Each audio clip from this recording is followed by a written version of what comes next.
જલારામ જયંતિની 226મી જન્મ જયંતિ નિમિત્તે પેન્ટાગો અને કોઝી કોર્ટયાર્ડના ત્રણેય સંયુક્ત ઉપક્રમે આજે ખૂબ ધામધૂમથી ઉજવવામાં આવી. 108 અલગ અલગ લોટના રોટલાઓ બનાવવામાં આવ્યા અને આ રોટલાને પબ્લિકની વચ્ચે પ્રસાદીના રૂપમાં પણ આપવામાં આવેલા. જાણે પરિવારનો માહોલ હોય એવો માહોલ આજે અમને પેન્ટાગો કોઝી કોર્ટયાર્ડના આંગણે અમને જોવા મળેલો.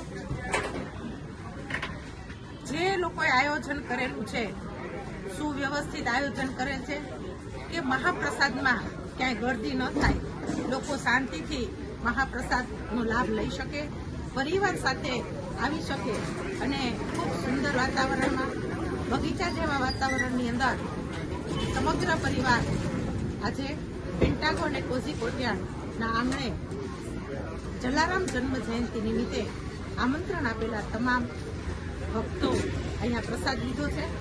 આ તકે હું સમગ્ર ટીમના કાર્યકર્તાઓએ ખૂબ જહેમત ઉઠાવી છે. કોઈ પણ કાર્ય કરીએ, સુંદર કાર્ય હોય તો તેના કાર્યકર્તાઓનો ખૂબ પ્રભાવ હોય છે અને કાર્યકર્તા વગરનું કાર્ય છે ક્યારેય બનતું નથી. ત્યારે આ તકે જલારામ જયંતિ નિમિત્તે આજે પેન્ટાગો અને કોઝી કોર્ટયાર્ડમાં જે કાર્યક્રમ આજે જલારામ જયંતિ નિમિત્તે મહાપ્રસાદનું આયોજન કરેલું છે એ બદલ સમગ્ર ટીમને ખૂબ ખૂબ ખૂબ અભિનંદન આપું છું. અસ્તુ. જય જલારામ. જય જલારામ, જય રઘુવીર. આપ અત્યારે નિહાળી રહ્યા છો પેન્ટાગો અને કોઝી કોર્ટયાર્ડ રઘુવંશી પરિવાર દ્વારા જલારામ બાપાની 2026 જન્મજયંતિની ઉજવણી. લગભગ અત્યાર લગીમાં 2000થી વધારે જલારામ ભક્તો પ્રસાદ લઈ ચૂક્યા છે. વરસાદને અનુલક્ષીને અમે લોકોએ વરસાદમાં કોઈ જલારામ ભક્તોને ટ્રબલ ન પડે એ માટે વરસાદમાં ડોમથી સુરક્ષિત રહે એવું ડોમનું આયોજન કરેલું હતું. વિશેષતામાં જલારામ ઝૂંપડી હોય છે, જે અમારી વિશેષતાઓ હોય છે.